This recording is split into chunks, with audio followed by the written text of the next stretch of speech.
Eu conversava com os alunos da administração ontem, falando para ele, né, que, poxa, se a gente soubesse a importância que é um algoritmo, rapaz, todo mundo ia amar e ia querer estar usando algoritmo o tempo todo.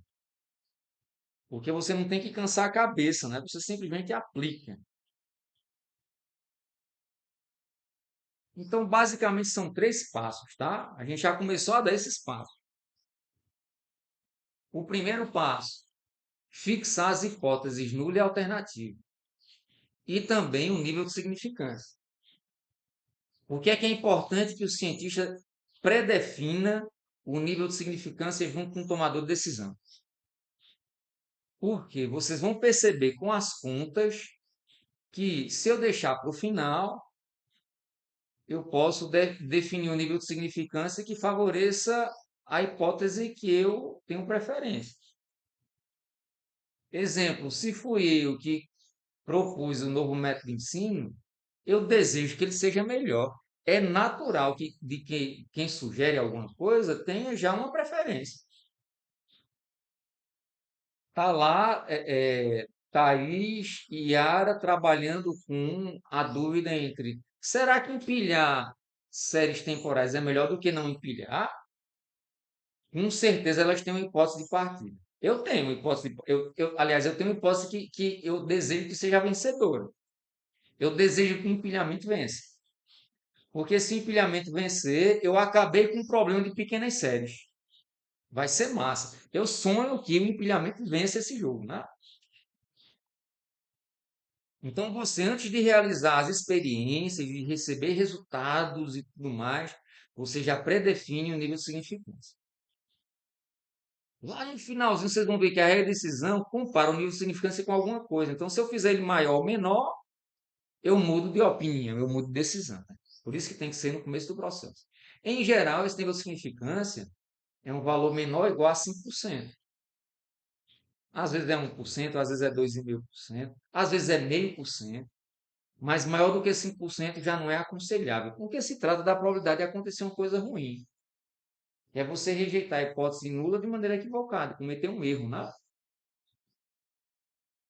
Então, 5% tem a ser ali o número que o pessoal adota com frequência. Quem sugeriu esse algoritmo foi o Sir Ronald Fisher. E lá no artigo dele, ele diz, olha, vamos arbitrar como exemplo um alfa igual a 5%. Aí o pessoal começou a usar 5% de lá para cá, e a maioria das vezes vocês vão encontrar nos artigos um alfa de 5%. Então, quando vocês vão fixar as hipóteses nula e alternativa, vocês vão sempre fazer o exercício de fixar em língua portuguesa, e depois, ou em língua natural, né? E depois em língua matemática computacional. Geralmente, vocês não vão ser os tomadores de decisão, vocês vão dar suporte à decisão. Então, vocês vão receber a hipótese nula e alternativa em língua natural mesmo. E vão tentar traduzir para a língua matemática. Ah, ficou convencionado que a hipótese nula, do ponto de vista matemático, sempre vai envolver uma igualdade, tá? E a rejeição dela vai levar a gente a abraçar a hipótese alternativa. Então, são hipóteses, em geral, complementares. Ou, na maioria dos casos, complementares, né? E aqui eu lembro do que é que se trata esse algo. Essa primeira etapa a gente já caminhou juntos, a gente já fez a revisão com você. Agora a gente entra na segunda etapa. Define um parâmetro, que eu estou chamando aqui genericamente de θ, e associado a esse parâmetro eu tenho um estimador, que eu estou chamando aqui de θ chapéu. Eu vou usar esse estimador, pensando na amostra aleatória e tudo mais, eu vou pegar esse estimador e vou aplicar sobre essa amostra. Se é um estimador, é uma variável aleatória. A gente já viu o conceito de estimador também, assim como de parâmetro. Eu preciso conhecer a distribuição amostral desse estimador. Por exemplo, ó, se eu estou inferindo sobre um parâmetro média populacional, usando o estimador média amostral, eu sei que para um tamanho de amostra razoável, essa média amostral vai seguir uma distribuição normal, de acordo com o teorema do limite central. Então, para inferir sobre o parâmetro média populacional a partir da média amostral, a gente já tem um caminho muito bem pavimentado. Porque o teorema do limite central nos leva à distribuição normal. E a gente já vem brincando com o uso do teorema do limite central, ó, se vocês lembrarem, quando eu vou definir tamanho de amostra, eu uso o teorema do limite central. Vai estar aqui em algum slide, viu?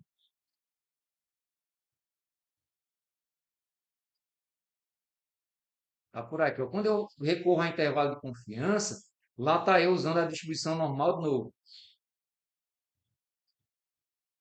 Para tamanho de amostra.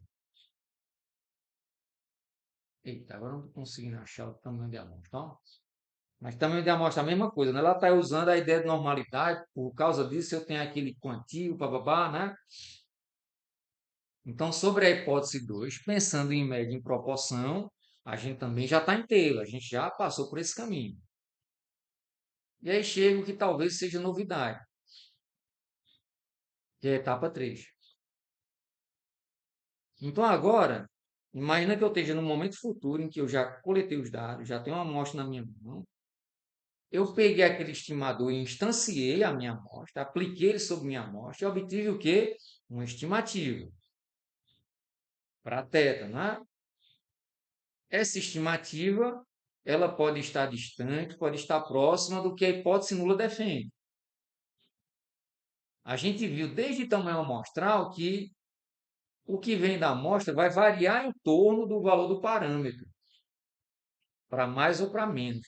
E se a amostra for boa, a distância entre o que vem da amostra e o parâmetro não vai ser tão grande.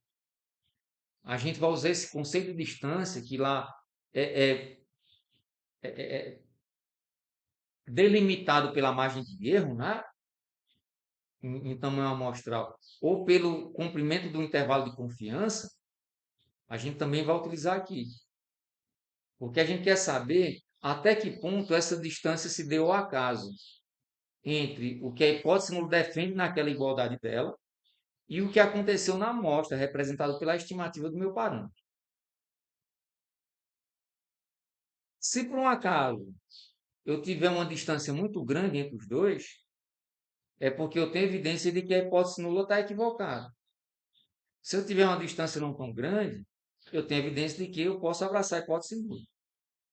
De fato, eu vou ter uma probabilidade associada a essa distância. A pergunta que eu faço é: qual é a probabilidade de eu ter um valor ao menos tão distante do que defende a hipótese nula, quanto esse que eu tenho na mão, que é esse θ chapéu ABS, supondo que essa hipótese nula é verdadeira, né? Então, considera a situação da hipótese nula ser verdadeira. Qual seria a probabilidade de eu ter uma distância ao menos tão grande quanto essa que eu obtive? Quando eu calculei ali a diferença, por exemplo, entre o parâmetro definido na hipótese nula, o valor dele na hipótese nula, e esse θ chapéu ABS, né? A essa probabilidade a gente dá o nome de p-valor. É também conhecida como nível de significância dos dados. Esse aqui é o nível de significância teórico do teste. O P asterisco, o p-valor, é conhecido também como nível de significância dos dados. E aí você confronta o p-valor com o alfa. Se esse p-valor for menor do que o alfa, essa regra aqui é geral, é universal. Se o p-valor for menor do que o alfa, eu rejeito a hipótese nula. Se não, eu não tenho por que rejeitar a hipótese nula. Esse é meu algoritmo. Né? E agora a minha pergunta é: será que uma distribuição de probabilidades teórica adere a um conjunto de dados, se baseando em tudo que a gente conversou até aqui, viu, Lorena? Então, eu tenho uma distribuição de frequências, associada a ela eu tento ajustar um modelo matemático, e me pergunto se esse modelo matemático adere aos dados. Esse é o meu problema. E é por isso que eu estou nos slides 27 e 28. Vou falar um pouquinho sobre isso. A gente vai ver muitos testes, viu? Então, satisfeito esse crivo, Lorena, você vai pintar e bordar com teste de hipótese, que não falta teste. Nesse instante deve estar nascendo novos testes. a gente teria uma distribuição de frequências e associada a essa distribuição de frequências observadas, a gente teria as frequências esperadas. É o que aconteceu aqui. Em preto eu tenho as observadas, lancei o dado 300 vezes e tem aqui a quantidade de vezes que deu. Eita! A quantidade de vezes que deu cada uma das faces. As frequências esperadas vieram de uma distribuição de probabilidades que eu atribuí no meu estudo, né? Quando eu supus que o dado era honesto, eu disse, olha, a probabilidade de sair cada uma das faces vai ser sempre um sexto. Então, eu lancei uma hipótese de partida a ideia de que os dados vêm de uma distribuição uniforme. E qual distribuição é essa? P igual a 1 sexto, ou P de I igual a 1 sexto, para ir variando de 1 até 6. Então, Pearson ele sugeriu o teste I quadrado pensando nessas situações. Você tem uma distribuição de probabilidades que você sugere que ela adere aos dados. Dessa distribuição de probabilidades, você consegue calcular frequências esperadas sobre os dados. E você se questiona, Pearson se questionou, né? Se essas diferenças entre o esperado e o observado se deram ao acaso ou não. A hipótese nula, então, é atribuída pelo decisor, de maneira nominal, né? No caso, você que é cientista de dados. Eu creio que o dado é honesto. Como é que eu represento a honestidade de um dado? Cada probabilidade vai ser de 1 sexto. Para que se prove o contrário. Então, agora é um teste de hipóteses composto de diversos contrastes, né? Eu vou ter aqui, ó, se no dado eu tenho um K igual a 6, que são 6 possíveis resultados, eu tenho 6 igualdades. Por outro lado, eu tenho 6 desigualdades. Não é um teste trivial, é um teste de contrastes aqui. Se pelo menos uma desigualdade prevalecer, então eu abro mão da hipótese nula, que defende em linguagem natural a honestidade do dado. Aqui eu explicando essa ideia, explicando o problema, né? Eu teria adotado aqui um nível de significância de 1%, viu? Então, P é a real distribuição de probabilidades de X, da variável que eu estou estudando. E o P0 é a distribuição que eu atribuo na hipótese nula. Seria 1 sexto para todo mundo. Aí eu entro na segunda etapa, né? A primeira etapa, definir a hipótese nula, alternativa e fixar Professor, o nível de significância. Pode falar. quando se eu definir aquele nível de 1% lá, você está dizendo assim que as amostras poderiam variar assim, tipo, 1% do esperado em relação à distribuição teórica, não? Não, não. Eu consigo dizer que eventos que acontecem com uma probabilidade igual a 1% ou acima de 1% se dão ao acaso. Eventos que acontecem com uma probabilidade menor do que 1% não se deram ao acaso. Existe alguma coisa que está fora do contexto gerando esses eventos.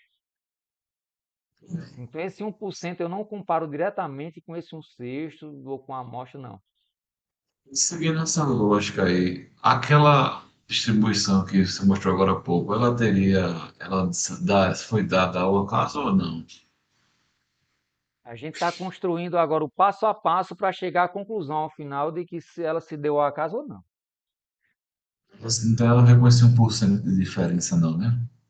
Não Não, seria esse isso, né? 1% ele vai ser uma baliza que vai ajudar a gente a decidir se ela se deu ao acaso, essa variação, ou se não foi só devido ao acaso. Então agora eu estou passeando, Ademir, por aquele algoritmo todo, né? Eu dei o primeiro passo, que foi definir a variável de interesse, o parâmetro, fixar a hipótese nula, a alternativa e o nível de significância. Para o segundo passo, eu tenho que caminhar um bocado, porque agora eu vou ter que definir uma medida de distância, porque é o que eu sempre tenho conversado com vocês. Ó. Existe um erro aqui, um resíduo entre o que eu esperava e o que aconteceu. Né? Será que se deu ao acaso esse resíduo? Como é que Pearson pensou? Ele tentou resumir essas distâncias através da estatística aqui quadrado que recebe o nome dele, da estatística de Pearson. Então, a medida dele foi como, né? Ele calculou a diferença entre cada observado e o respectivo esperado, elevou ao quadrado e dividiu pelo esperado. É como se fosse uma diferença quadrática relativa que ele construiu aqui, né? Essa estatística foi construída com Pearson de maneira a sintetizar essas discrepâncias, né? Então ele pegou o esperado menos o observado ao quadrado sobre o esperado, o primeiro, somou com o esperado menos o observado ao quadrado sobre o esperado, o segundo, e assim por diante. É a famosa estatística quadrada de Pearson. E o esperado vai ser sempre o tamanho da amostra vezes aquela probabilidade que você atribuiu na hipótese nula, ou seja, o esperado é condicionado à hipótese nula. Essa estatística desenvolvida por Pearson, ele percebeu que seguia a distribuição Q quadrada. Aí daí a gente chega no famoso teste Q quadrado de Pearson, né? E a gente vai seguir esse caminho para chegar no teste quadrado de Pearson, talvez na próxima aula. Esse teste ele precisa de alguns cuidados. Eu tenho então a distribuição de frequências, né? Observadas, seriam os Os aqui, né? E as frequências esperadas correspondentes. A gente tem que ter um cuidado com esse teste. Ele só é mais confiável quando as frequências esperadas ultrapassam o valor 5. Deixa eu ver aqui quais foram as frequências esperadas desse caso, viu? Deixa eu imprimir aqui.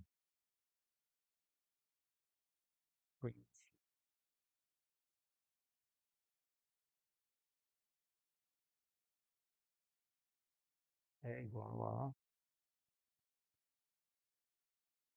Será que vai dar certo isso? Hein?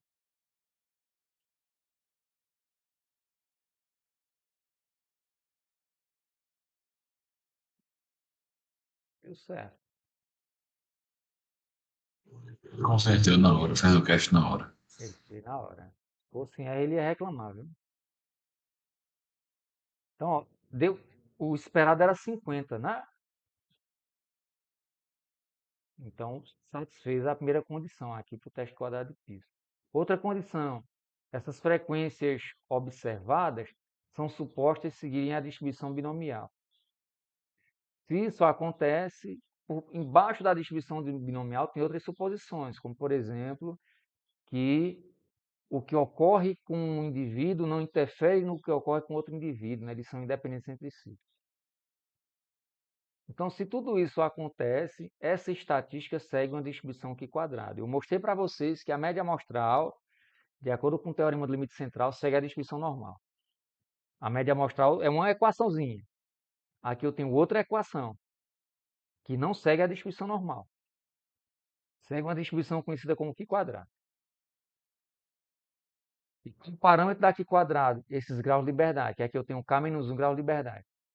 Quem é K aqui? O número de categorias da minha distribuição de frequências. No nosso exemplo, esse número de categorias é igual a 6. Eu tenho 6 possíveis resultados. Eu perco um grau de liberdade. E por que é que eu perco um grau de liberdade? Porque eu tenho um tamanho da amostra fixo. Então, quase todo mundo aqui está livre para assumir o valor que quiser, com exceção de um deles. Já que o tamanho da amostra é fixo, né? Eu perdi um grau de liberdade por causa disso. Bom, então, eu já estudei. O passo 2 está mais ou menos redondo. Essa é a distribuição Q quadrado, né? Tem essa cauda à direita. A gente usa ela também para estudar, por exemplo, testes sobre a variância, que a variância envolve também termos quadráticos, como essa estatística aqui envolve, né? É uma distribuição que vem da distribuição normal, ela deriva da distribuição normal, então existem algumas suposições também amarradas junto com ela, né? Que conectam ela binomial, que se conecta também à normal. E aí eu chego no último passo do teste de hipótese, que é o que está faltando exercitar com vocês. Olha, se a hipótese nula for verdadeira, as proporções que a gente atribuiu na hipótese nula, elas vão levar frequências esperadas próximas das frequências observadas.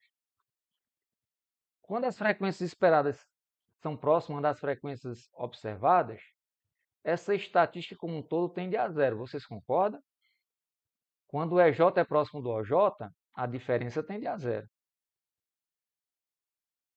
Então, se eu sugerir uma distribuição interessante ao que foi observado, eu vou ter pequenas diferenças. Consequentemente, a estatística aqui quadrado vai ter uma instância com valor próximo de zero. E não pode ter valor negativo isso, né? Ou é igual ou é maior do que zero. Quanto mais próximo de zero essa estatística for, melhor é a distribuição que eu sugeri para a hipótese nula. Ou seja, voltando lá para o nosso problema, se a estatística aqui quadrada associada a esse problema for próxima de zero, eu tenho um indício, uma intuição de que a uniforme adere aos dados. Ou, em linguagem natural, de que o dado e o processo é honesto. E para calcular o p-value, eu calculo a probabilidade de obter uma estatística ao menos tão estranha à hipótese nula quanto essa que eu obtive. Supondo que essa hipótese nula é verdadeira, né? Quais são as situações que desfavorecem a hipótese nula? São valores grandes ou pequenos de Q? Valores grandes. Porque quanto menor o Q, mais eu me aproximo da aderência. Tá? Então, questionar a aderência é ter valores grandes de P. Por isso que a desigualdade aqui é do tipo maior. E aí, ao final, a gente usa o mesmo critério, né? Se o p-valor for menor do que alfa, eu rejeito a hipótese nula. Se não, eu não rejeito. Aí vamos às contas agora. Eu tenho as frequências observadas, 43, 49, 56, deixa eu até conferir. 43, 49, 56, 45, 66, 41. O que eu esperava acontecer, tudo 50, né, para 300 lançamentos. Está aqui as diferenças, né, entre o observado e o esperado. Eu esperava 50, aconteceu 43. A diferença foi de menos 7, fiquei devendo 7. Na quinta, esperava 50, aconteceu 66, aconteceu 16 a mais do que eu esperava. Aí na ideia de síntese de Pearson,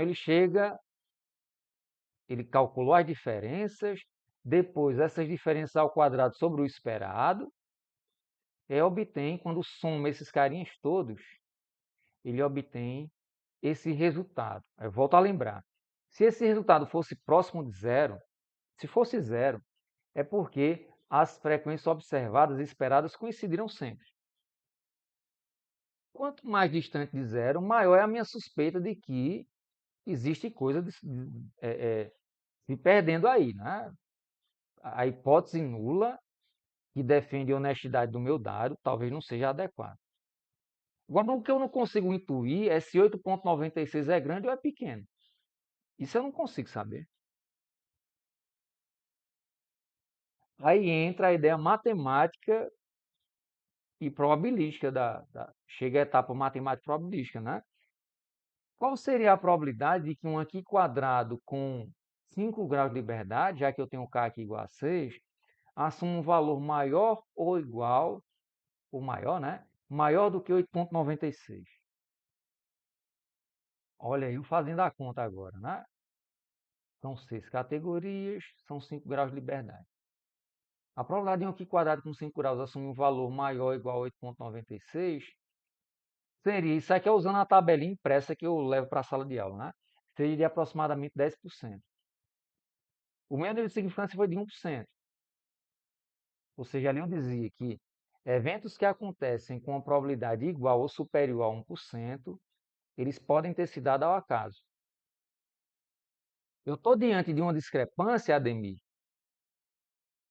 que acontece com uma probabilidade igual ou superior a 10%. Não seria um evento raro diante de alguém que tolera, que dedica ao acaso eventos com probabilidades iguais ou superiores a 1%. Ou seja, o p-value é maior do que algo. Eu não teria, então, por que rejeitar a hipótese nula. Eu já entendi ao contrário, né? Assim, se você suporta 1% e deu 10%, então deveria rejeitar a hipótese nula, né?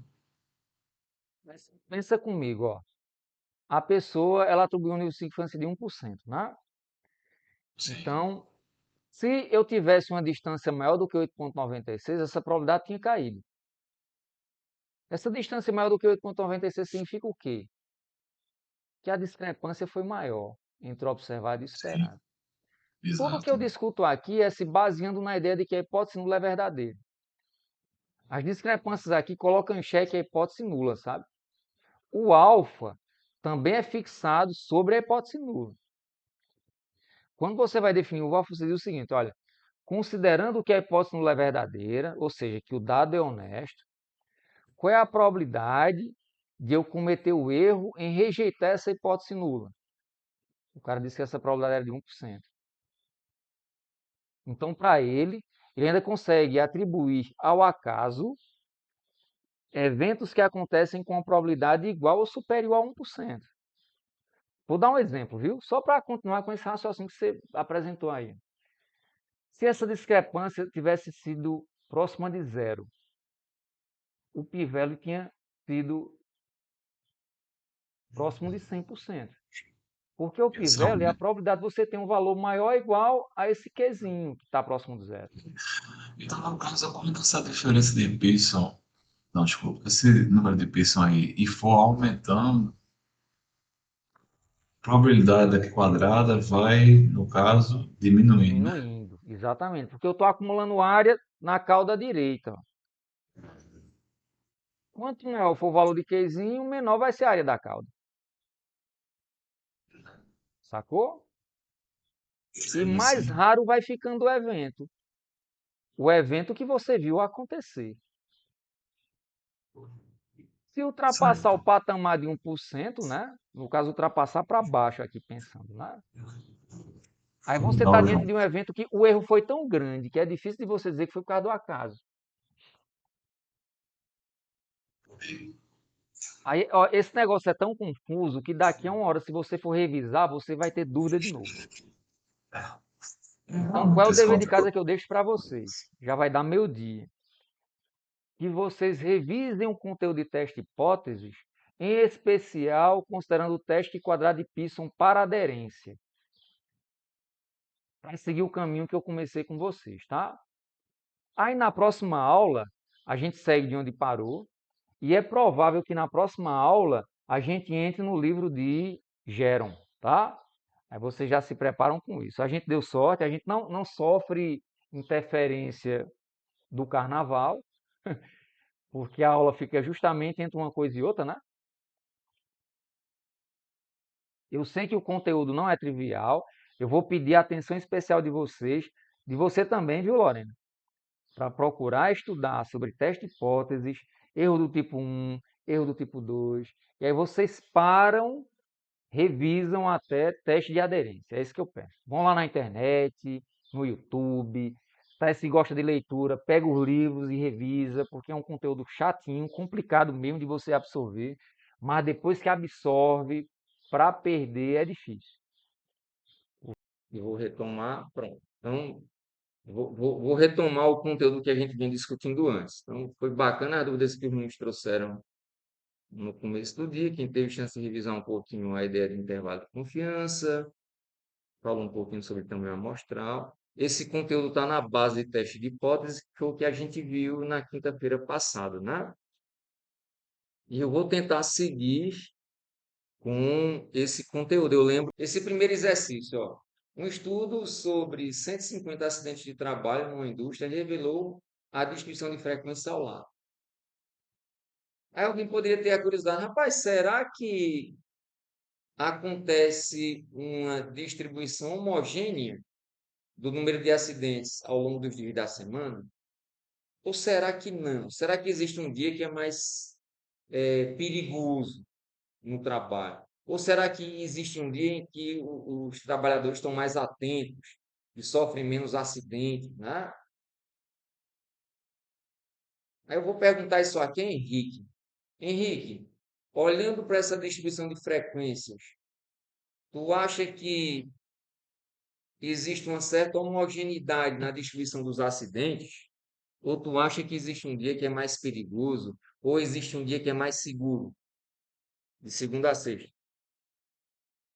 Eu acho que na terça é mais perigoso e na quarta é menos perigoso.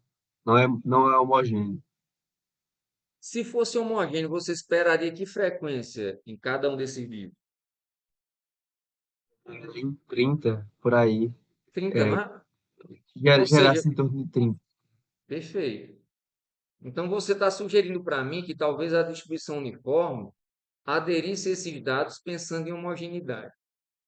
Então vejam que eu tenho aqui termos que são sinônimos, né? Quando eu penso em homogeneidade, em língua natural, estatisticamente eu estou pensando em uniformidade. Homogeneidade e uniformidade são sinônimos. Ou seja, eu estaria me perguntando se a distribuição uniforme adere ou não aos dados. E pela sua resposta, Henrique, você acredita que a distribuição uniforme não adere aos dados. É isso mesmo?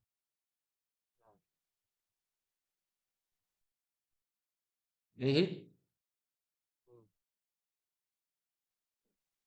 Ah, não? Eita, eu acho que tu abriu o microfone só no finalzinho aí. É isso Sim, mesmo? Você eu acha que acho é um... que Sim, pode responder. eu acho que não adere aos dados. Eu acho que a distribuição não adere. Show de bola. Essas diferenças, elas podem ter se dado ao acaso ou não. Henrique acha que não foi por causa do acaso. Henrique, para esse teste, você adotaria que nível de significância? Ou seja, qual é a probabilidade mínima que você consegue atribuir a eventos que ocorrem devido ao acaso? Probabilidade mínima? Sim, cada pessoa tem essa probabilidade mínima, sabe? A gente chama de nível de significância. Qual seria o teu nível de significância para esse teste?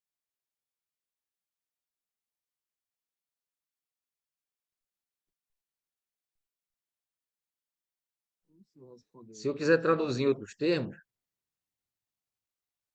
até que ponto você tolera cometer o erro de rejeitar essa hipótese de uniformidade, só que de maneira equivocada, né? Cometer um erro ao rejeitar a hipótese de uniformidade.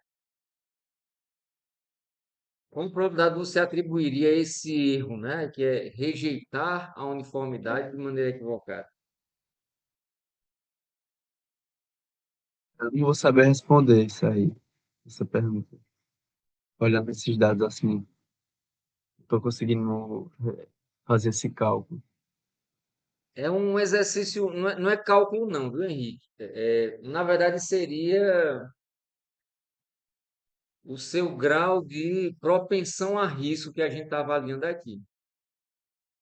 Então, você vai me entregar um número entre 0 e 1, que a gente está chamando de probabilidade, e representa o como você está disposto a se expor a cometer um erro. Porque você vai ter que se decidir, e essa decisão ela pode ser equivocada. Eu estou tentando controlar aqui um tipo de erro, e é o de você rejeitar a hipótese de homogeneidade, só que de forma equivocada. Você estaria disposto a se expor a esse tipo de erro com que probabilidade, né? Show. 50% tá bom para você? Assim, considerando que tem 40 na terça, sim, 50%. Não, na verdade, acho que mais ainda. Acho que mais ou menos 60, 70 por aí. Então você está disposto a cometer um erro com uma probabilidade de 60%? Não, melhor de 40. 40%. Eu vou repetir minha pergunta, viu? Você está disposto a cometer um erro com uma probabilidade de 40%? Na verdade, eu acho que é muito alto, né? Esse valor. Eu estou achando também. Eu vou te deixar pensar um pouquinho mais sobre isso. Eu estou achando alto. Quer dizer, eu estou me expondo ao erro com uma probabilidade de 40%. Você pode reduzir isso aí. Você quer sugerir qual número agora? É isso. Quanto? 10%. 10? Uhum. Deu uma cortada aí quando tu falou, viu? 10. 10%. Eu não sei se a Ademir está percebendo, mas eu estou fazendo aqui, Ademir, um processo de redução do conhecimento com o Henrique. É, com certeza. Começou lá em cima e foi reduzindo, chegou em 10. E aí eu volto a perguntar, viu, Henrique? Você está mesmo disposto a cometer um erro com a probabilidade de 10%?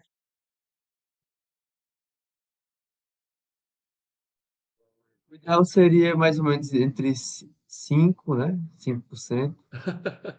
Mas vista a distribuição. Eu acho que o senhor está viesando o entrevistado, professor. É verdade, é porque eu estou tentando passar para ele um conceito, né? Então veja o que está acontecendo com o Henrique agora. Ele, aos poucos, a cada pergunta que eu faço, ele vai tomando consciência de que ele está se expondo a um erro e que ele pode cometer esse erro ou não. Mas ele pode controlar pelo menos a probabilidade de cometer esse erro. Daqui a pouco eu vou convencer Henrique que o melhor mesmo, Henrique, era você não errar. Pessoal, eu quero decidir com a probabilidade de cometer um erro igual a zero. Eu não quero errar, pessoal. Eu diria, eita, Henrique, isso é massa demais, velho. Se a gente conseguisse dar essa garantia de que não vai errar. A gente teria que aumentar o tamanho dessa nossa amostra aqui a infinito. Registrar aí tudo que foi acidente da história, do passado, o que vai acontecer no futuro, para poder ter uma probabilidade de erro igual a zero. Aí, eita, então não dá não, na vida real não dá não. Eu já quis 60, já estou ali entre 5 e 10. Mas eu estou compreendendo o conceito. Estou tentando pensar que nem tu, viu, Henrique? Eu creio que essa probabilidade tem que ser pequena, né? Que é a probabilidade de eu cometer um erro. Não é isso, Henrique? Henrique? Oi, o microfone acho que tá ruim aqui. É sim. Então vamos supor que você escolha 5%. O que quer dizer isso? Que a probabilidade de você cometer um erro ao rejeitar a uniformidade vai ser de 5%. Quais seriam os desdobramentos? Por que é que eu estou tão preocupado em cometer esse tipo de erro, né? De rejeitar a uniformidade de maneira equivocada? Porque, vamos pensar um pouquinho, como analista mesmo. O que é que isso quer dizer rejeitar a uniformidade? Acreditar que existe um dia que é mais seguro ou acreditar que existe um dia que é mais arriscado. Se houver, lá vai eu investir em campanhas para evitar erros naquele dia, né? Para evitar, para prevenir acidentes naquele dia. Ou lá vai eu promover uma campanha para poder utilizar o dia que eu acho que é mais seguro, como exemplo, dizer, pessoal, vamos tentar se comportar que nem a gente se comporta na quarta-feira. Enfim, vou investir em campanhas. Seja de valorização daquele dia que é menos arriscado, ou seja de prevenção daquele dia que é mais arriscado. Se eu estou errado na decisão de abrir mão da homogeneidade, essa campanha ela pode gerar um outro problema. Lá vai eu achar que determinado dia é um modelo, é um exemplo a ser seguido, mas ele não é. Ou lá vai eu tentar prevenir acidentes num dia em que eu acho que é muito mais grave, mas deixa que não, ele é tão grave quanto os outros dias, né? Tão arriscado quanto os outros dias. Não existem desdobramentos quando eu cometo tipos de erro. É por isso que eu tento ter probabilidade de cometer o erro tipo 1 não maior do que 5%. Então, seguindo aqui com o Henrique, vamos fixar aqui o alfa nesse nosso teste de homogeneidade ou de aderência da uniforme aos dados, seja baseado em 55%. Henrique já disse, né? Olha, eu esperava 30 acidentes por dia, eu tenho 5 dias e 150 acidentes ao longo desses 5 dias, né? Não aconteceu 30 por dia, aconteceu uma variação. O teste de quadrado de Pearson resume essa variação na estatística de quadrado de Pearson. Estão aqui os dados, ó. 32, 40, 20, 25 e 33. E Henrique acha que essas diferenças elas não foram simplesmente devido ao acaso. Foram porque existem dias que são mais sérios, mais perigosos. Olha Professor, o que é que aconteceu, Henrique. Sim, pode falar. professor, tem como, por exemplo, os dados interferir na realidade? Tipo, eu previ que vai ter 40 acidentes na terça e por causa justamente dos meus dados, as pessoas saem menos de casa e tem menos acidente, alguma coisa do tipo. Tipo, os dados interferem na realidade, no caso. Essa E a minha pergunta é previsão, boa no caso, demais. sair errada, no caso, sair assim errada por causa que meus dados interferiram na visão das pessoas sobre aquele dia e elas saíram menos de casa, por exemplo. Essa pergunta é muito boa, Henrique, porque a gente está se preocupando com os desdobramentos da tua decisão aí. Tu está analisando esses dados e tu decidiu que a terça-feira era mais arriscada. Essa tua decisão, de alguma maneira, vai se propagar entre os funcionários. Eu tenho aqui, não é que o cara não vá sair de casa, porque ele precisa do emprego. Ele vai continuar a trabalhar, mas ele pode ir preocupado. Ele vai mais preocupado na terça-feira porque tu Tomar mais achou que a cuidado. terça-feira era mais arriscada. E isso pode abrir a porta para que a pessoa realmente se machuque mais.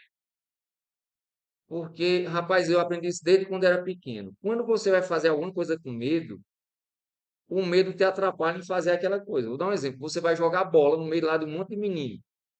Se você tiver com medo, a probabilidade de você se machucar é maior. Tá ali a bola quicando, você fica sem saber se vai chutar ou não.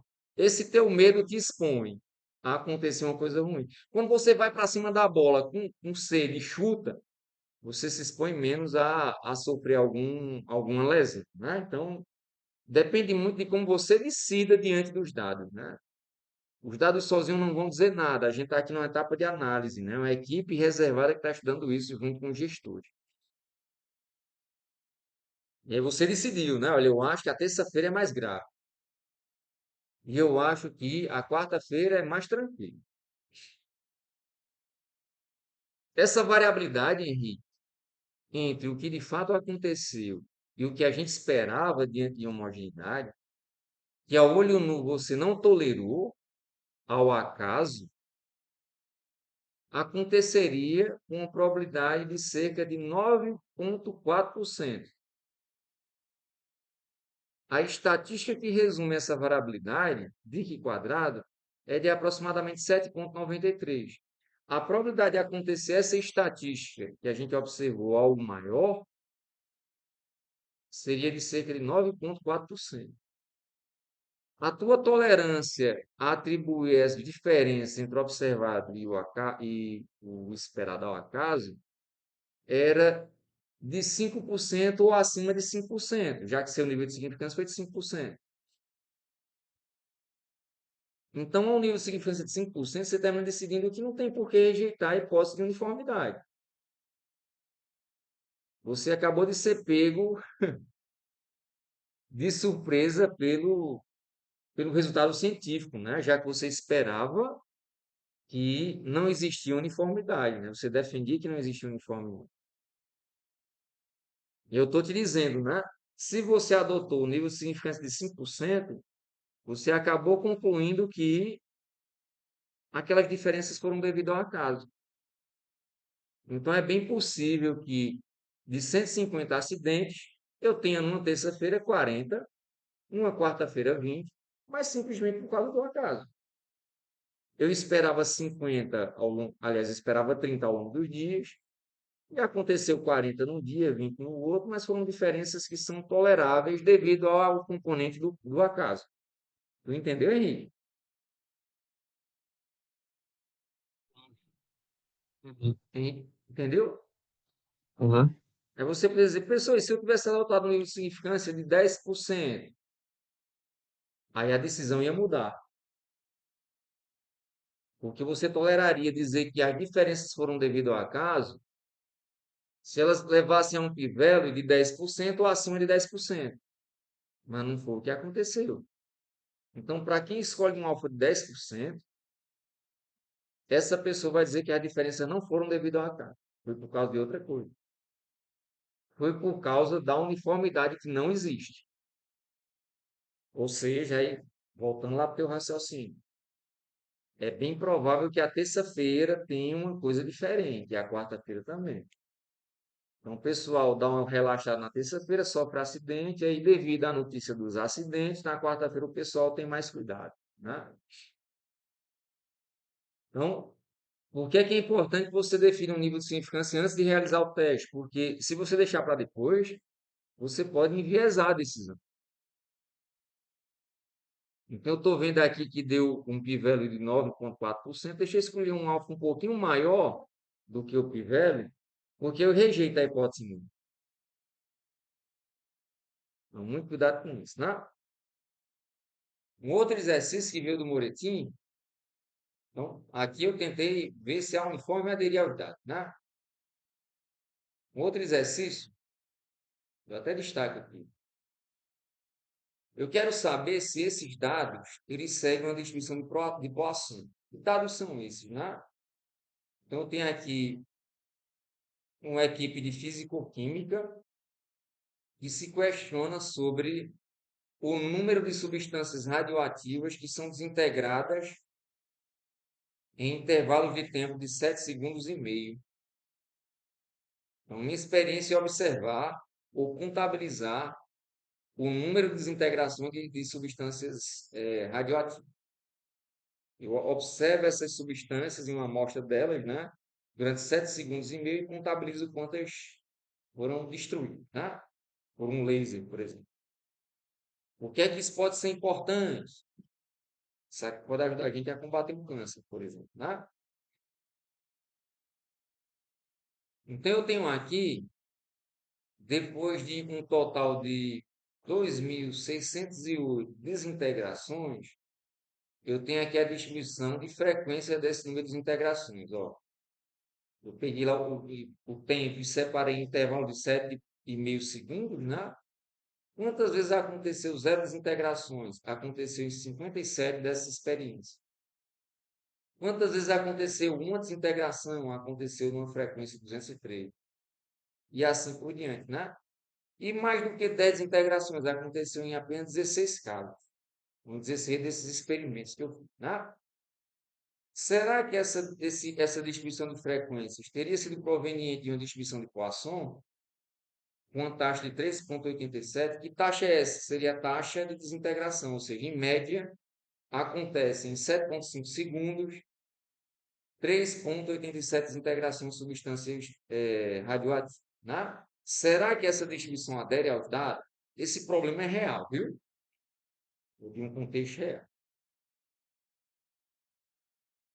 Então, eu tenho aqui as frequências observadas: 57, 203, 383, 525, 532, 408, 273, 139, 4527 e 16. Está aqui a descrição de frequência observada. E está aqui eu construindo, a gente já aprendeu a fazer isso, né? A pegar, por exemplo, a distribuição de Poisson, a distribuição binomial. Eu importo lá do pacote estático, do SciPy. Então, está aqui a Poisson sugerida pelo enunciado. Uma média de 3,87 ocorrências por unidade de medida. Nesse caso aqui seria 7,5 segundos. Se é a distribuição de Poisson, eu estou contabilizando o número de sucesso por unidade de medida. Pode ser 0, 1, 2, 3 e assim por diante. Né? Eu tenho aqui um intervalo de frequências observadas até 10, né? Aliás, até 9. De 0 até 9. Porque ele tem aqui, no último intervalo das frequências, ele tem valores maiores ou iguais a 10. Então, até 9 é 1 por 1. A partir de 10 é o conjunto do que sobrou. Aqui eu estou calculando a probabilidade acumulada de 0 até 9. Ou seja, aliás, a probabilidade de acontecer cada um valor particular de 0 até 9, né? Qual a probabilidade de acontecer 0 desintegração, 1 desintegração, 2 desintegrações e assim por diante. Guardei em P0 essas probabilidades teóricas. E aí incluí ao final dela 1 menos a soma dessas probabilidades anteriores. Por que é que eu fiz isso? Porque eu sei que a probabilidade de número de desintegrações ultrapassar o ser igual a 10 é 1 menos de ser menor do que 10.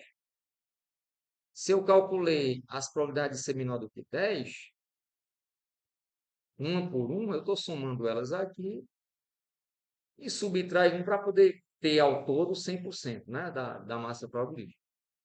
E lá em x, que eu só tinha valor inteiro, de 0 até 9, agora eu estou incluindo um outro resultado que seria maior ou igual a 10.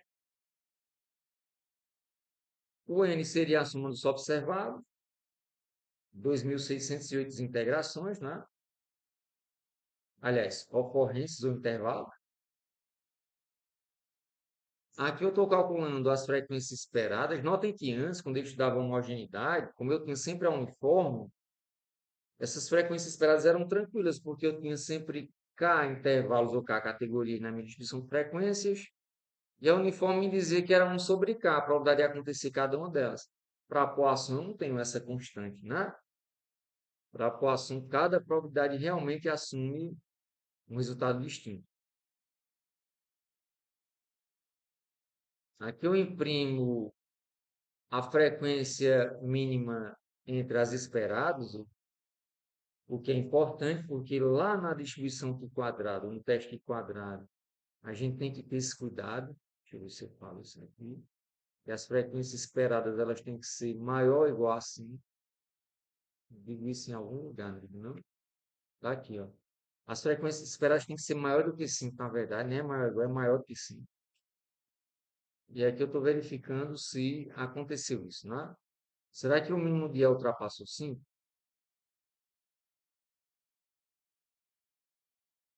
Quando eu executo, aí eu ploto as frequências e aqui eu executo o teste quadrado do estado. Estou imprimindo aqui o mínimo.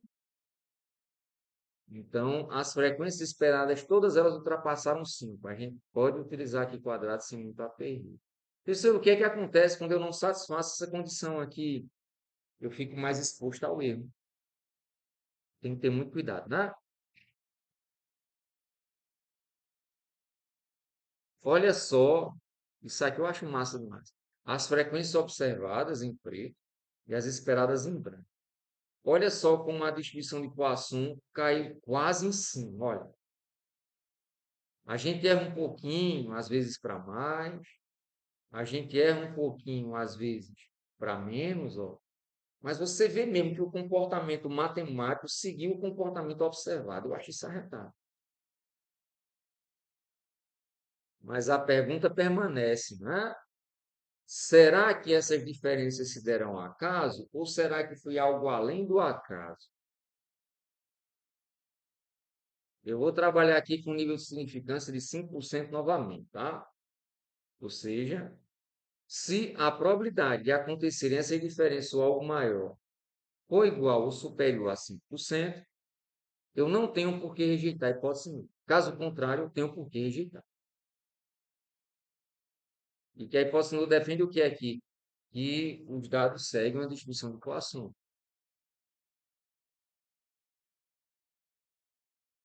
E a hipótese alternativa de que isso não acontece. A estatística deu 12,89 aproximadamente, 88, né? Quando eu resumo essas diferenças de acordo com a estatística de Pearson, eu obtenho 12,88. E o p-valor deu 0,23, ou seja, essas diferenças elas podem se dar com uma probabilidade razoavelmente grande, de 23%. Diante do meu nível de significância de 5%, são circunstâncias que podem ter se dado ao acaso.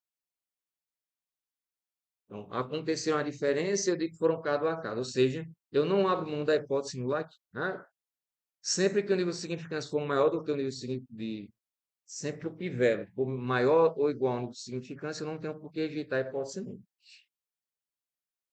Seguindo a mesma ideia, eu trago aqui um outro exercício. Só que agora me questiono, será que esses dados aqui seguem uma distribuição normal? Como é que eu faria o teste de aderência aqui quadrado de Pearson, né? Ora, primeiro eu tenho que construir os intervalos, porque o teste de quadrado de Pearson ele se baseia em categorias. Se eu não construir os intervalos aqui, eu vou terminar enviesando o resultado do meu teste, né? Eu estou verificando se a distribuição normal adere a esses dados. Então, tem um histograma desse conjunto, a distribuição de frequência desse conjunto. Para variáveis quantitativas, em especial as contínuas, sempre que eu vou construir uma distribuição de frequência, eu preciso agrupar os dados, né? Está aqui o meu conjunto. Eu vou tentar plotar a densidade desse conjunto. Estou aqui usando até um código que a gente já tinha utilizado em algum momento anteriormente. Esse é o histograma. Aí deixa eu ver aqui é que eu pergunto agora, né? Igor, olhando para esse histograma aqui, isso parece seguir a distribuição normal?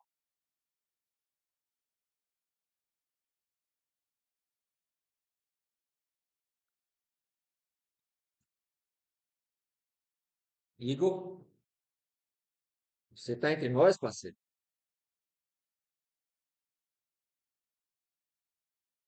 Eu falando aqui e o microfone. E o microfone. Desculpa, gente.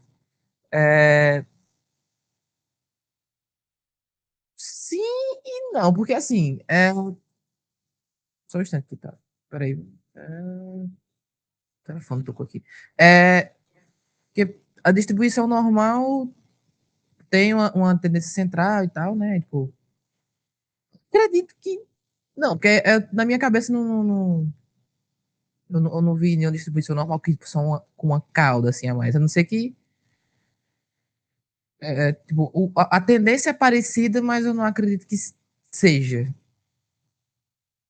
E você só vê um decaimento à direita aqui, mas cadê o decaimento à esquerda da distribuição normal, né? Exatamente. Não aparece, né? Ou seja, esses dados não parecem seguir uma distribuição normal, não. Talvez um exponencial, né? Desse decaimento à Uhum. direita assim, tenha cada exponencial, mas é normal. Agora, eu tenho uma amostra, Igor, de 10 observações. São 10 observações. Será que de 10 observações de uma normal não poderia ter um resultado parecido com esse? Então, essa é a pergunta, Ah, né? Porque será que o teste hipótese ele é favorecido pelo tamanho da amostra? Quando eu aumento o tamanho da amostra, eu melhoro o resultado do meu teste? Já antecipo para vocês sim, que sim.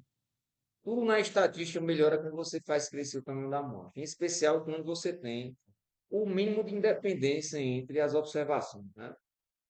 Então, seria possível, já que a amostra é pequena, que você estivesse diante de dados que vieram de distribuição normal. Vamos fazer um teste de hipótese para verificar isso.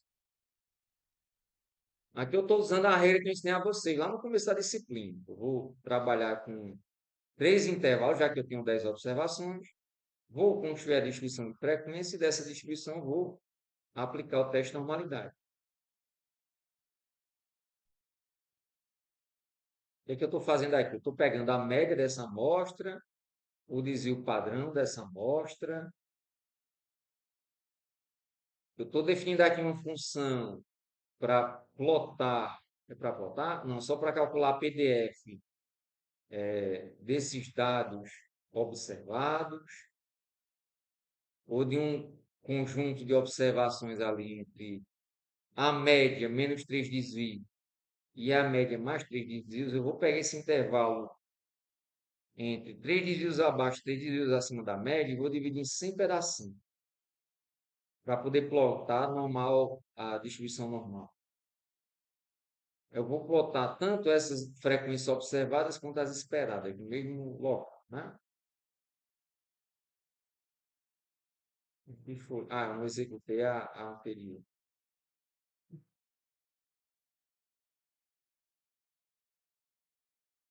Então, seguindo o teu raciocínio, ó, Igor, eu tenho a distribuição exponencial, a distribuição de dados observados e tenho a distribuição normal aqui em laranja. O shape é bem diferente, né? Bem diferente.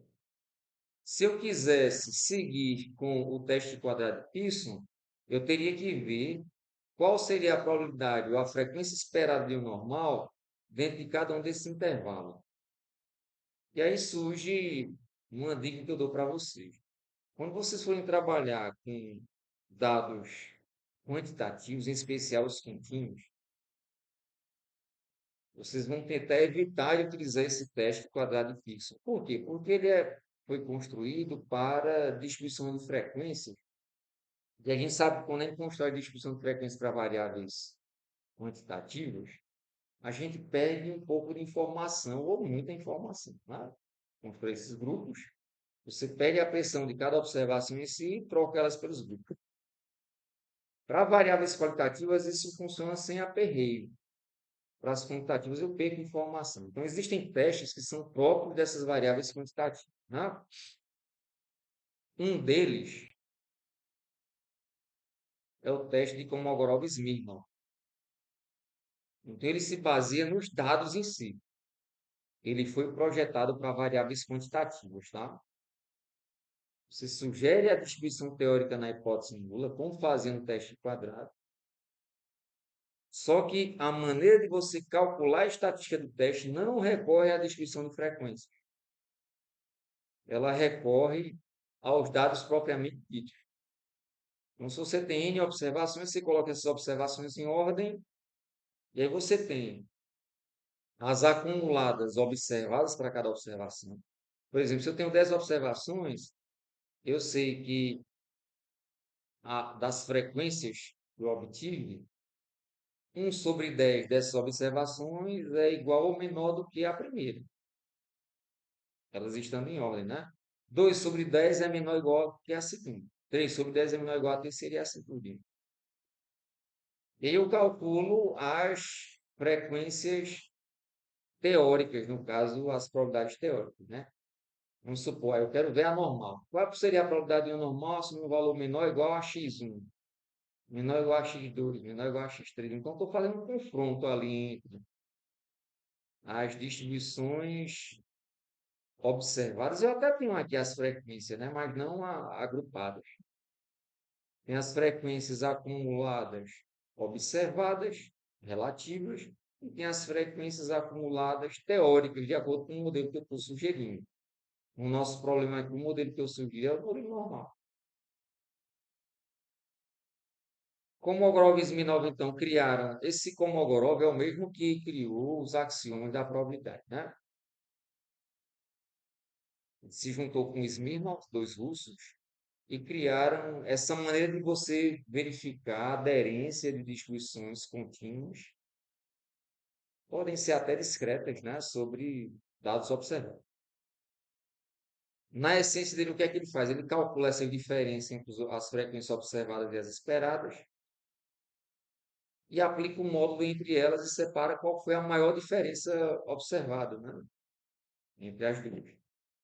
E a partir desse máximo, ele trabalha a estatística dele. Lá no R seria o KS-teste. Em Python é o... Foi, pode falar. Esse teste de normalidade com o Gomorov-Smirnov, a estatística dele representa o quê? Porque o p-valor, no caso, é o que vai indicar se os dados seguem ou não a distribuição normal, né? Se der acima de 90, abaixo de 0,05 é que dá tudo certo, né? Que ela segue normal, né? É o contrário. Se der abaixo de 0,05 é porque não adere. Se der igual ou superior é porque adere. O p-value, se O for menor que ou igual a p-value, você né? rejeita. O Hum? p-value, né? O p-value é que eu Isso. estou falando, né? Se o O p-value for p-value, se menor for do que... menor do que 0,05, rejeita, né? Rejeita, rejeita, exatamente. Se E aí ela não, não você não segue rejeita. normalidade, né? Isso, exatamente. Agora, a estatística, ela representa o quê, no caso? Porque tem o valor da estatística e tem o valor do p-value, né? Que é o que a Sim, gente usa para... sim. A estatística, ela fala sobre o quê? Sobre a maior diferença que você calculou entre as frequências relativas observadas e as frequências relativas esperadas. É diferente do que quadrado. No que quadrado você tinha frequência observada menos frequência esperada ao quadrado sobre frequência esperada. Aqui não. Você tem a frequência relativa observada e você tem a probabilidade acumulada naquele ponto, ou a frequência esperada naquele ponto, né? Ó, por exemplo, Aí, no caso, é eu o maior tive valor da diferença absoluta entre a frequência esperada e a observada, né? isso, exatamente. Vai ser a maior distância nessas diferenças que você está calculando. Como podem ser para mais ou para menos, a diferença ele aplica o módulo. Ó, eu sei que desse problema pensando nesse problema aqui, ó, o valor médio e o valor do desvio padrão, vou responder sua pergunta, viu? O valor médio e o valor do desvio padrão seriam de. Eu imprimo. Deixa eu imprimir aqui, viu?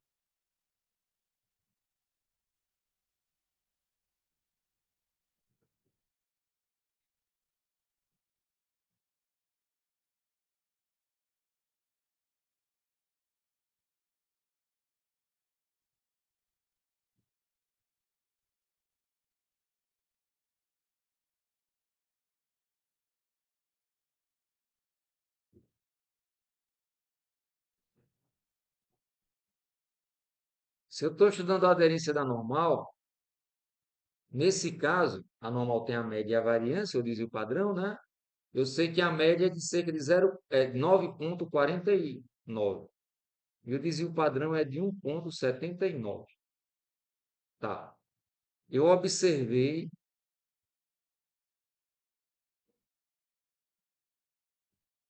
É só fechar. Isso aqui deve ficar bem.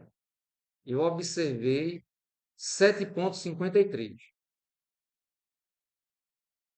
Qual é a probabilidade de que um normal, com essa média, qual é a probabilidade de que a normal, com essa média e com esse desvio padrão, assuma um valor menor ou igual a 7,53? Essa probabilidade, Ademir, é a probabilidade F0, no Uhum. ponto 7,53. E aqui eu tenho o valor que 7,53 representa como frequência relativa acumulada. Ou o estimador, a estimativa para a probabilidade que você tem um valor menor ou igual àquele valor lá, de acordo com os dados. Ó, 7,53, ele é o menor observado? Olha, dessa sorte. O menor valor observado aqui foi 7,53. Então, ele acumula quantas observações até ele? 1/10. Qual seria a probabilidade de que um normal acumule um valor igual ou menor do que 7,53? A normal com essa média e com esse desvio padrão, né? Vou calcular isso Aham. aqui.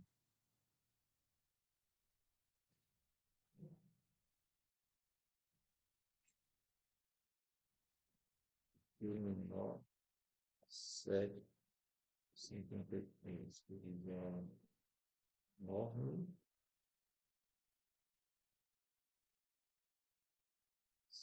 Tem que importar a distribuição antes, não? eu acho que eu já fiz isso, não?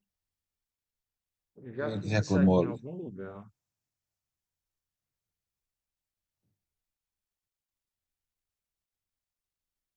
Eu acho que eu já fiz isso aqui em algum lição, mas deixa eu colocar só para garantir.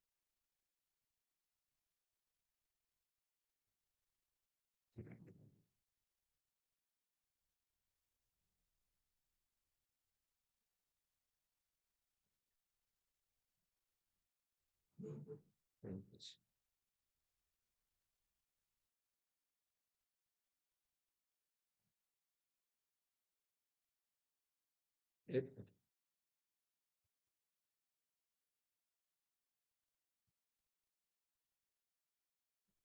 eita. É porque aqui é. Como é que é? PPF. É ppm, é? O acumulado? PPF, não? CDF, né? É a CDF. CDF. A S é a de um ponto para cima, a CDF é de um ponto para baixo.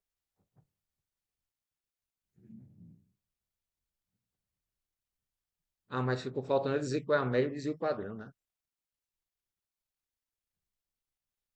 Acho que é assim, né? 1.000 igual a 9,48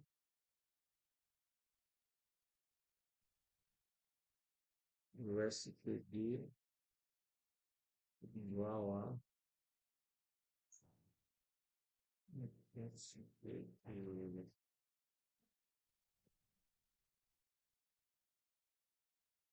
Não, os argumentos não são esses. Não.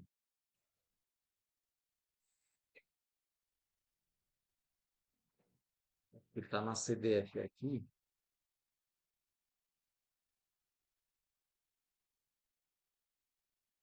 Vou só lembrar aqui como é que PPF, não, professor?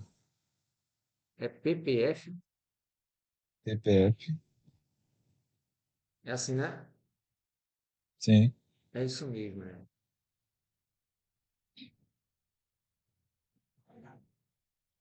É os argumentos Só que eu tem não que sei como é ver isso. como é que é os argumentos dela. Acho que eu Deixa eu implementei ver. isso ainda agora aqui, né? Ah, é lock scale. É isso aqui que eu tenho que fazer. Aí dela é que eu chamo. É assim.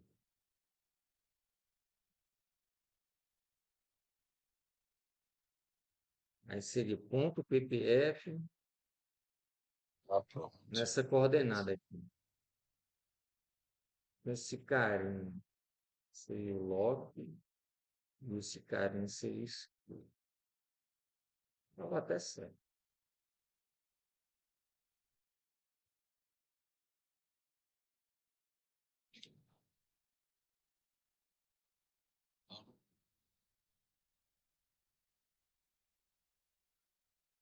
O que foi? Não está dando nem ainda. Oxê, o que eu fiz de errado aqui?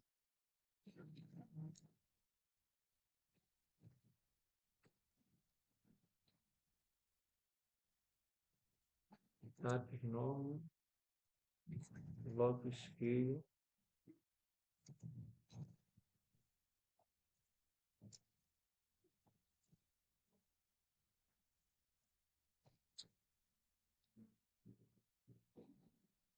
Agora deu certo. Peraí, viu? Só esclarecer uma coisa aqui. Eu usei isso bastante lá em intervalo de confiança, em tamanho de amostra. É CDF mesmo, professor. É CDF, né? Acho Aí que o seu passa a médio, o seu passa a médio e desvio padrão normal, tá certo? Não precisa de especificar não o negócio. Falta lá no aqui ele código. funcionava para normal padrão. Mas o CDF funciona também, que é acumulado, né? Não, mas não passe assim, não passe CDF e o valor, que é onde você quer ver até acumulada, e é vírgula média, vírgula desvio padrão. Mas no caso, tu disse para eu fazer assim, Jogo tirar esse carinha 9,80. daqui, Não, é. aí aqui é que eu informo. Não, não, sem o mu e sem o scale. Só os valores mesmo. Ah, entendi. Mas pela CDF deu certo, viu? Deu certo? Ah, pai. Foi. Então pronto, pode ver aí agora. Ó, deu o mesmo resultado. Então, serve seguindo esse caminho e serve seguindo esse outro caminho. Sim, sim.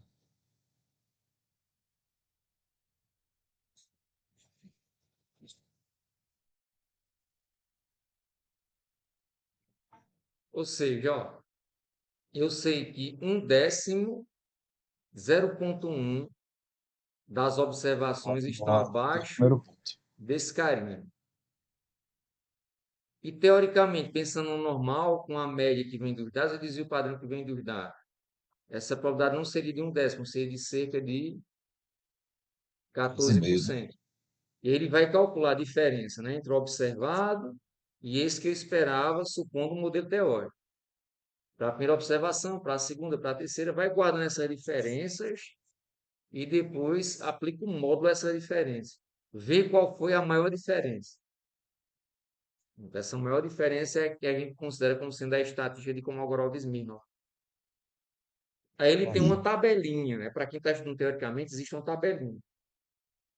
Ou você pode recorrer ao cálculo numérico que os nossos softwares já têm, né? É o que acontece aqui. Então, ele já separa essa diferença máxima, pega essa diferença máxima e calcula a probabilidade de acontecer algo igual ou superior a essa diferença máxima. E quanto maior a diferença, o raciocínio é sempre o mesmo, né?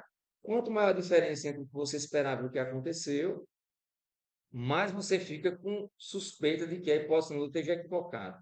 Ou seja, de que um modelo teórico que você sugeriu está equivocado, né?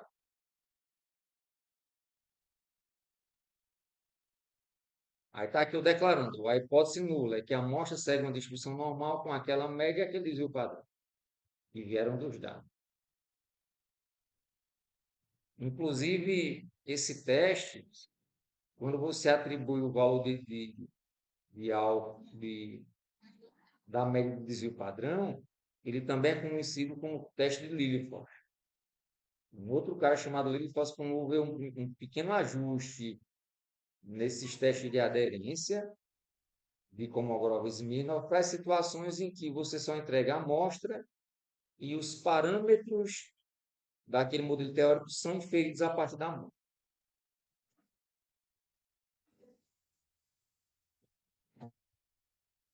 Então, na hipótese nula, a distribuição normal vai aderir aos dados, e na hipótese alternativa, ela não vai aderir aos dados. Aí está aqui, Ademir, olha, eu passando a CDF, eu passo a amostra para o teste de KS, passo a amostra, eu passo a acumulada, que é a CDF mesmo, e passo os argumentos. Ó. Primeiro para a média, o segundo para o desvio padrão. E aqui ele me entrega que a maior diferença observada foi de cerca de 24, né? E a probabilidade de acontecer aquela diferença ou algo superior seria de 53%, ou seja, não seria nada de outro mundo, viu? Aí voltando lá para a conversa que eu estava tendo com o Igor, parece Aí, uma nesse coisa. caso, vai rejeitar ou não a hipótese nula? Pronto, aí você não rejeitaria, porque o que é que ele está dizendo? Olha, a probabilidade de você ver de uma distribuição normal 10 observações com essa cara é de cerca de 53%. São 10 observações, então não tem aperreio. E aí existem alguns detalhes que eu tenho chance de passar para vocês também, sobre o teste de KS. O teste como E, Kolmogorov-Smirnov ele é professor, muito bom. Oi, pode falar. desculpa interromper. E Sim, essa estatística 0,24, a gente utiliza para alguma coisa ou não? Só para utiliza. saber que a distância maior foi 0,24 mesmo. Esse p-valor foi calculado a partir dessa estatística. Esse p-valor é a probabilidade de que você obtenha daquele estimador, desse Kn, você obtém um valor igual ou superior a 0,24. Existe alguma possibilidade que essa diferença dn ela tenha se dado ao acaso ou não? Qual é a probabilidade de que você tenha essa estatística devido ao acaso? É de cerca de 53%. O p-valor é sempre calculado a partir dessa estatística que resume as discrepâncias, né? Seja para o Q quadrado, seja para o Kolmogorov-Smirnov. Então, de fato, o que eu estou fazendo aqui é calculando a probabilidade que de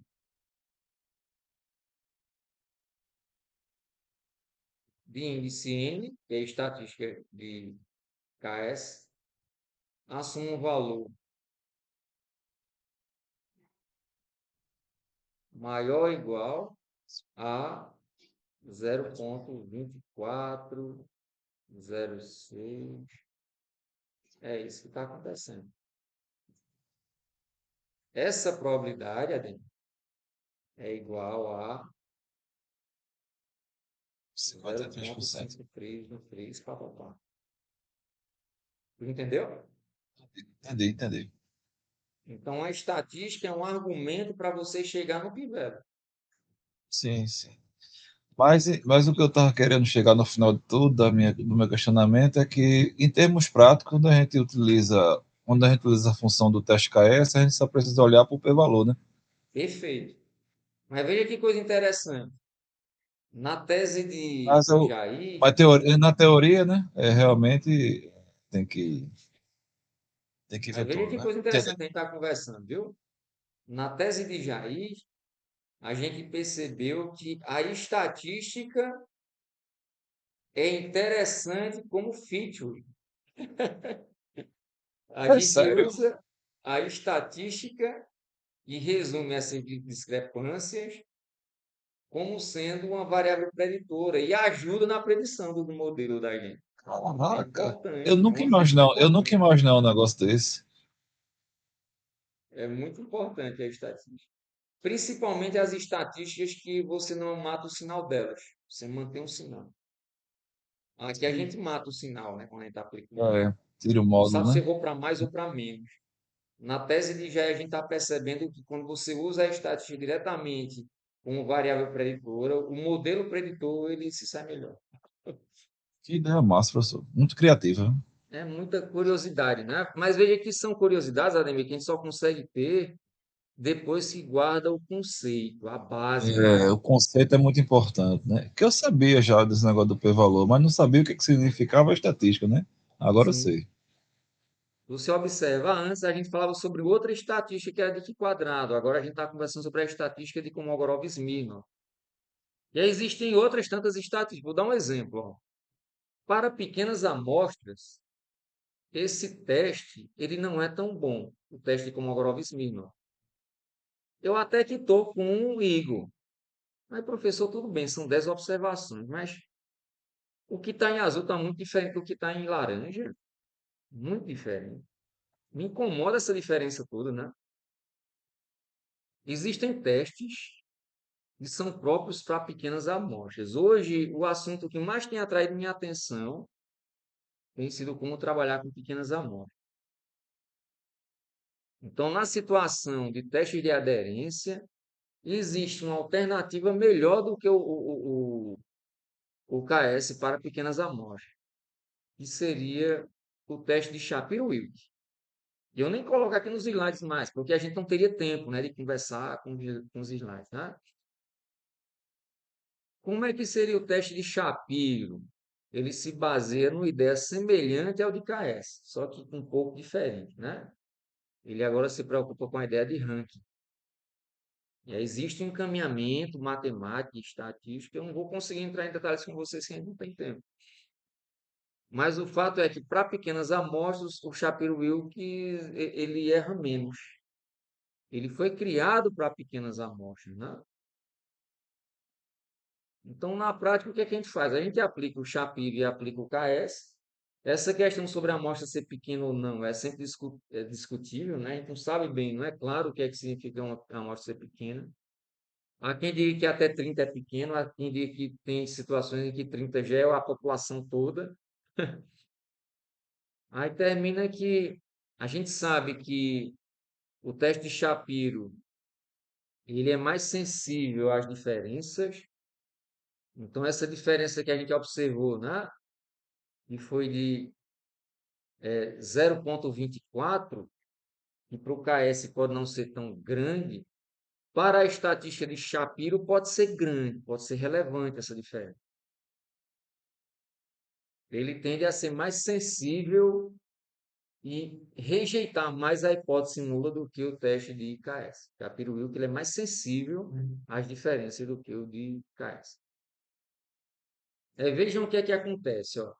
A estatística de Shapiro é diferente, a conta é diferente, né? Chega a um resultado diferente. E o p-value de Shapiro, vê como cai, olha. Olha só o p-value de Shapiro. O do KS é 0,53. O de Shapiro é 0,05. Então, se eu adotei aqui E um já nível fica significativo. meio que se aceita ou rejeita a hipótese, né? Oi? Já mudou, né? É, Agora já vai ficar meio no limiar ali, se aceita ou rejeita, né? isso, exatamente. Então, se eu adotar aqui um nível de significância de 5%, para KS eu não tenho dúvidas em continuar com a hipótese nula. Eu não tenho dúvida. Para Shapiro, eu balanço, porque eu quase, por muito pouco, não tenho um valor menor do que 5%. Virou um fino absurdo. Talvez se eu tivesse aqui 11 observações ao invés de 10, eu tivesse rejeitado a hipótese nula. Então, o teste de Shapiro para pequenas amostras é mais interessante. Nos exercícios das meninas, de Thaís, de Yara, elas recorrem a Shapiro porque elas trabalham com pequenas amostras, né? Na dissertação dela. E aqui eu tenho outros problemas que vocês vão poder olhar com calma, né? Se a distribuição exponencial é 10, são esses exercícios aqui. Eu acho que a essência da coisa eu já passei para vocês.